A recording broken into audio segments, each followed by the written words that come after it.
तो ये सरकार खून चूसक सरकार है, ये खून चूसने वाली सरकार है। अब कोई गंभीरता नहीं है, 2 साल विफलता का है, ऐतिहासिक विफलता का इस सरकार का 2 साल रहा है। वो दिखलाता है कि ये राज्य सरकार के हाथ से कंट्रोल के बाहर चला गया है लॉ एंड ऑर्डर। पूरे खाने कमाने पे और लूटने पे लगा रहेगा तो जाएगा ही जाएगा। तो वे मौजूद हैं चंदनकारी के विधायक श्री अमर बावरी जी, क्या कुछ इस बार मुद्दा रहेगा विधानसभा में? देखिए, जेपीएससी हमारा पहला मुद्दा है। कल जैसा तय हुआ है, जेपीएससी का मुद्दा है। जेपीएससी में भ्रष्टाचार है। जेपीएससी में जिस तरह से लोगों को इस संस्था को बदनाम करने का, इस पे भ्रष्टाचार करने का जो ताना बुना गया था, उसको जिस तरह से पर्दाफाश किया गया है, और आज जिस तरह से साथियों के साथ छेड़छाड़ और साथियों को जिस तरह छिपाया जा रहा है, गायब किया जाता है, वो मार्कशीट को जिस तरह से गायब किया जा रहा है, चूँकि वो शीर्ष में पुलिस के पदाधिकारी रहे हैं, तो उनको मालूम है कि भी सत्य जैसे ही जांच में आएगा, अगर सीबीआई जांच होगी तो सत्य उनको कहीं ना कहीं उनको पीड़ित कर सकता है, इसलिए सत्य को छिपाया जा रहा है। तो इमीडिएट सरकार को सीबीआई जांच की अनुशंसा करते हुए इसका जो है ना जांच करवाना चाहिए, और उसे पदाधिकारियों पर कार्रवाई करनी चाहिए, उसको भंग भी करना चाहिए और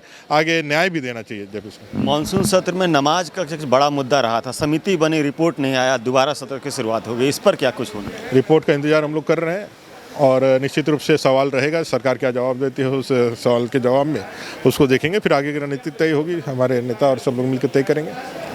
2 साल कार्यकाल पूरा हो गया सरकार का, क्या लगता है नियोजन को लेकर क्या कुछ सरकार गंभीर है, और इस बार आप लोग इस पे क्या कुछ? कोई गंभीरता नहीं है, 2 साल विफलता का है, ऐतिहासिक विफलता का इस सरकार का 2 साल रहा है, और ये कहीं नौकरी नहीं देने वाला है, कहीं मुआवजा नहीं देने वाला है। जो पैसे भी इन लोगों ने रखे थे भत्ता के लिए, उसको भी रोल बैक कर लिया, उसको भी वापस मंत्रालय ने लेकर के फॉर्चूनर खरीद रहा है, और सब पैसे जुगाड़ कर रहे हैं। तो ये सरकार खून चूसक सरकार है, ये खून चूसने वाली सरकार है। आप देखें होंगे ब्लड बैंक को जिस तरह से ब्लड देने के लिए जो निःशुल्क है, उस पर जिस तरह से सरचार्ज लगा रहे हैं, ये पूरी तरह से खून चूसक सरकार है। इससे कुछ उम्मीद नहीं की जा सकती है।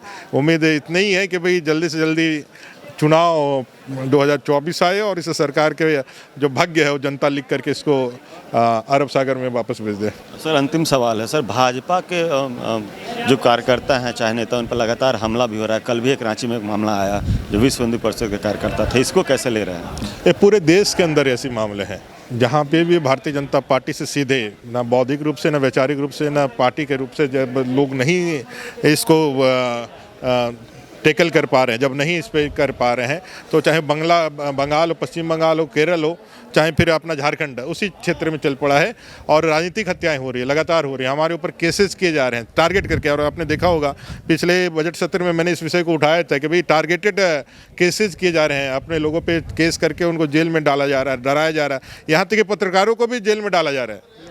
2-3 ऐसे सूचनाएं मिली हैं जहां पत्रकार सरकार के खिलाफ में, इनके चालबाजी, इनके चोरी के खिलाफ में, इनके कोयला चोरी, बालू चोरी के विषय में जो मुद्दे उठा रहे हैं, तो उनको भी उठा करके जेल के अंदर डाला जा रहा है, और अपने पत्रकारों पर भी, अपने प्रेस मीडिया पे भी सेंसरशिप लागू करने के लिए पीआरडी को बहुत ताकत से इन्वॉल्व करने का प्रयास कर रहा है। तो ये सरकार जितना भी कोशिश कर ले, लेकिन जनता का आक्रोश से कहीं बच नहीं सकती है। और किस तरह से खलारी में कल हत्या की गई है एक युवा नेता का, वो दिखलाता है कि राज्य सरकार के हाथ से कंट्रोल के बाहर चला गया है लॉ एंड ऑर्डर।